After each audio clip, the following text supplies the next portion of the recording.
इमरान साहब, आप समझते हैं देर आए दुरुस्त आए, और अच्छी बात है कि एक इत्तफाक़ राय से ये एक पूरा जो मामला है पा चुका है। बिस्मिल्लाहिर्रहमानिर्रहीम। समीना, इस पर ज़रूर बात करेंगे, लेकिन सबसे पहले मैं बात करना चाहता हूँ कि आज जो 14 जवानों ने शहीद हो के एक बार फिर इस मुल्क के दिफा के लिए अपनी जानों का नजराना दिया, इस पे जरूर हमें बात करनी चाहिए कि अगर यहाँ पे ये जो मामला है कि देखें, बाकायदा जो दुश्मन है, बुज़दिल दुश्मन, वो दांत लगा के वहाँ बैठा था और उसने जो है हमारे अचानक हमला कर दिया और 14 जिसमें फौजी जवान हमारे शहीद हो गए। तो मामला ये है कि जब भी इस मुल्क में अमन की बात होती है, जब भी वो देखते हैं कि मामला किसी जानिब चल पड़ा है, अब जैसे इलेक्शन का ऐलान हुआ है और ये चीज़ें, आपको याद होगा कि 2013 में जब इलेक्शन होना था, उससे पहले भी दहशतगर्दी की एक शदीद लहर आई थी और इस तरह के बड़े मामला जो थे। उसी तरह से अब दुश्मन को एक आंख नहीं बाता कि यहाँ पे जमहूरी अमल जो है वो फले फूले और मुल्क जो है वो अमन की तरफ जाए, तो वो इसी दाग में रहते हैं कि किस तरह से इसको नुकसान पहुँचाए। लेकिन हमारी जो सिक्योरिटी फोर्सेस हैं, अफवाज पाकिस्तान हैं, उन्होंने कभी भी इसको खातिर में वो नहीं लाए, बल्कि उनके हौसले मजीद बुलंद होते हैं। तो इसमें कोई शक नहीं, दहशतगर्दी के खिलाफ पाक अफवाज की बड़ी शानदार और बेमिसाल लाजवाल कुर्बानियां हैं। और चौधरी साहब, लोग ये भी बात वैसे कर रहे हैं, अब चूंकि ये बात हो रही है तो मैं इसमें ज़रूर ये आपका भी ओपिनियन लूँगी कि हाल ही में जो कुछ अहम फैसले किए गए हैं गैर मुल्कियों के इनखला से मुतल्लिक भी, और भी बहुत सारी चीज़ें, उसकी वजह से भी कुछ लोगों का ख्याल था कि शायद कोई रिएक्शन भी आ सकता है। आप समझते हैं कि इसका उससे भी कोई ताल्लुक है, या ये फिर वही बात है कि जो अभी इमरान साहब बात कर रहे हैं कि मुल्क में ज़रा सा अमन बहाल होता है तो कोई ना कोई ऐसा वाक़या कर दिया जाता है? जी, सबसे पहले तो इंतहाई अफसोसनाक वाक़या, बुज़दिलाना फ़ेल पाकिस्तान के दुश्मनों का। पाकिस्तान के 14 नौजवानों ने, पाकिस्तान के 14 फ़ौजियों ने आज मादरे वतन के ऊपर अपनी जान निछावर की। ये सिलसिला जो है कुर्बानियों का, ये अरसा दराज से जारी है। हमारे बच्चे, हमारे मुहाफ़िज़ अपने खून से इस सरज़मीन को सींच रहे हैं। हमें उनके ऊपर फ़ख्र भी है, लेकिन उनकी इस तरह से शहादत पे जो है इंतहाई दिल गमज़दा भी है, हम दुख भी है। ये समीना, जो आपने सवाल किया है, ये बड़ा रेलेवेंट सवाल है। ये जो मामलात गैर मुल्कियों के, जो अनरजिस्टर्ड गैर मुल्की हैं, उनके थ्रू जिस तरह से पाकिस्तान में और उन्हीं में से कुछ लोगों को इस्तेमाल किया जाता है, जिनका फिर बाद में पता भी नहीं चलता है, उसका रिएक्शन हो या इसकी कोई और वजह हो, लेकिन ये जो फेल है इसकी हर तौर पे मज़म्मत करनी है। बेशक ये इंतहाई काबिल मज़म्मत और घिनौना और बुज़दिलाना फ़ेल, और इस तरह के फ़ेल से अगर कोई समझता है कि पाकिस्तान की अवाम, पाकिस्तान की कौम या पाकिस्तान की रियासत वो झुक जाएगी और अपने मौक़िफ़ से पीछे हटेगी, तो ऐसा कभी नहीं होगा।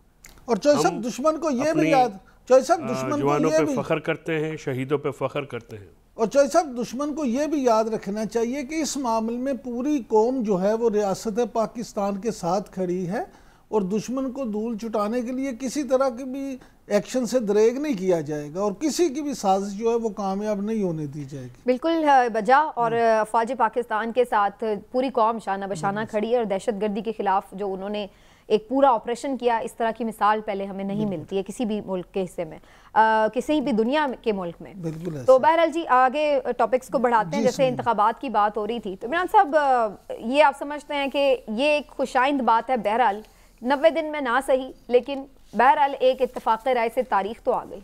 देखें समीना, इसमें कोई शक नहीं है कि ये बड़ी खुशाइंद बात है। और देखें मुल्क किस तरह से तरक्की करते हैं, मुल्क इसी तरह से तरक्की करते हैं कि वहाँ पे जब हुकूमतें स्टेबल हों, वहाँ पे जो जमहूरियत है वो फले फूले, वहाँ पे सारे मामलात जो हैं, तमाम इदारे अपने अपने आइन और कानून के मुताबिक जो किरदार है वो अदा करें।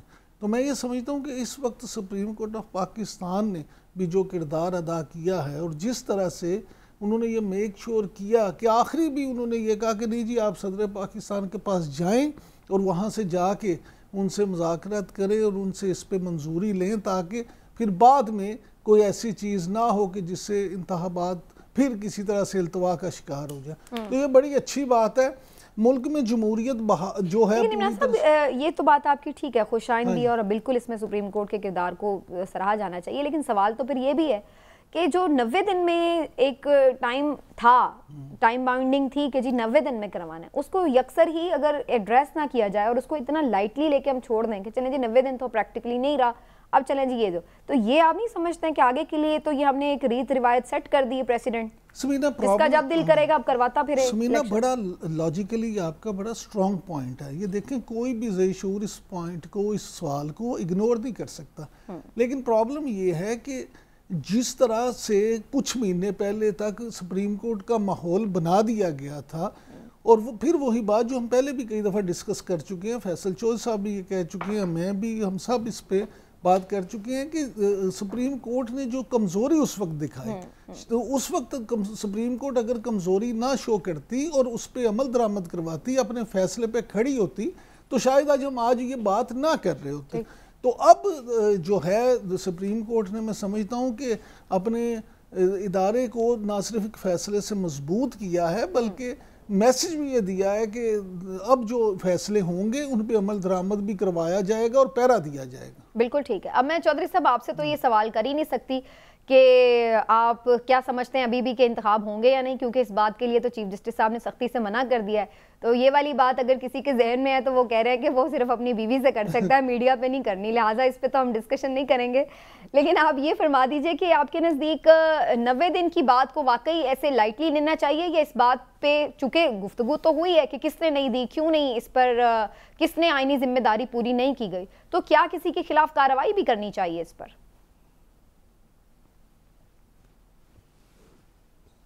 बस सद एहतराम चीफ जस्टिस साहब के मीडिया के ऊपर इस बात पे पाबंदी लगाने के जो ऑब्जर्वेशंस हैं, मैं उनसे बिल्कुल इत्तेफाक नहीं करता।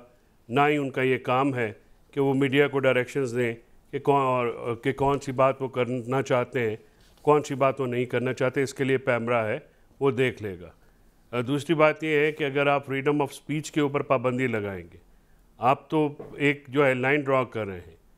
अब इस मुल्क की तारीख है कि आइन होने के बावजूद जो है वो इलेक्शंस नहीं हुए, आइन तोड़ा गया, कुछ भी नहीं हुआ। जिनको वो सदर नहीं मानते, उसी सुप्रीम कोर्ट ने उनको वैलिडेट किया है। जिस के ख़िलाफ़ वो बोलते हैं, इसी सुप्रीम कोर्ट के फैसलों ने उनको वैलिडेट किया है। तो पहले अपने इदारे के किरदार के ऊपर भी बात करते तो बेहतर होता। बहरहाल, क्योंकि वो एक ऊंची हस्ती हैं, हम बात करेंगे तो किसी और ज़ुमरे में आ जाएंगे।